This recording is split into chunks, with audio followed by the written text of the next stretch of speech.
The partial sale of the 15% stake in Safaricom by the government is set to cost the national treasury over 3.3 billion shillings.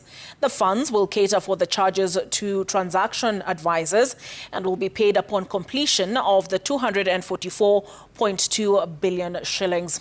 This now raises questions from members of parliament on why Treasury could not rely on its own capacity.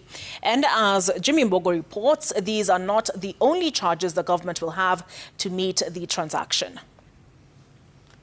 His presentation before the joint sitting of the National Assembly Committee on Finance and National Planning, together with the Select Committee on Public Debt and Privatization, Treasury Cabinet Secretary John Mbadi outlined some of the likely costs that the transaction will attract. Among the notable transaction costs is the 1.36% brokerage fee charged to cater to transaction advisors, which will see the government pay upwards of 3.3 billion shillings. The government will also pay an additional NSE transaction levy of 0.012%, translating to about 29.3 million shillings, a Central Depository and Settlement Corporation CDSC levy of 0.08, translating to about 195.3 million shillings, an additional 0.01 to the Guarantee Fund, as well as CMA Compensation Fund at a rate of 0.1%, translating to a total of 48.48 million shillings.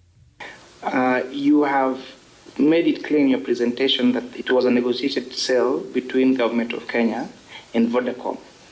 Then if that would mean that it was DOK here and Vodacom here agreeing on this particular transaction, so then why then would we need to engage a brokerage firm and pay them, I think that will be around 3.3 billion shillings when it looks like it's a direct sale from GOK to Vodacom? Why did we need to engage a brokerage firm and pay them in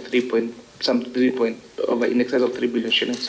But Chairman, for us to even arrive at that negotiated price, we needed a professional transaction advisor. Otherwise, we wouldn't have been able to, because even the valuation and the calculation on how much, all this was done by a transaction advisor, and I read them. So if we just went to negotiate, these are shares in a listed company. It's different from going to the lake and asking, I want to buy this fish. You have to have a basis and a solid one. Treasury further coming under scrutiny for not using its own experts, with the CS being forced to justify why Treasury settled on the Kenya Commercial Bank, KCB Capital, the investment arm of the lender, as its lead transaction advisor. There is a department with a PS in charge of these public investments, isn't it? I mean, what does it do if not to advise on such issues? I think you probably need to explain to Kenyans more why, despite having all those people in the National Treasury, all those advisors, then you have to go and get different advisors to advise on this particular transaction. How many percentage of control or ownership is Government of Kenya owning in KCB to be regarded as a government entity and qualifies direct procurement? We could do a fantastic job as a ministry, and if we didn't have a transaction advisor, it would be a problem, because we would have been asked, who told you? But now, at least we have a transaction advisor. Just like a doctor, you can be a perfect and excellent doctor, but you can't treat yourself. So when we have transaction advisors, a lot of time we have running contracts with these transaction advisors. And when you have running contract, you can directly procure the fiscal agent, in this case KCB. Jimmy Mbogoh, Citizen TV.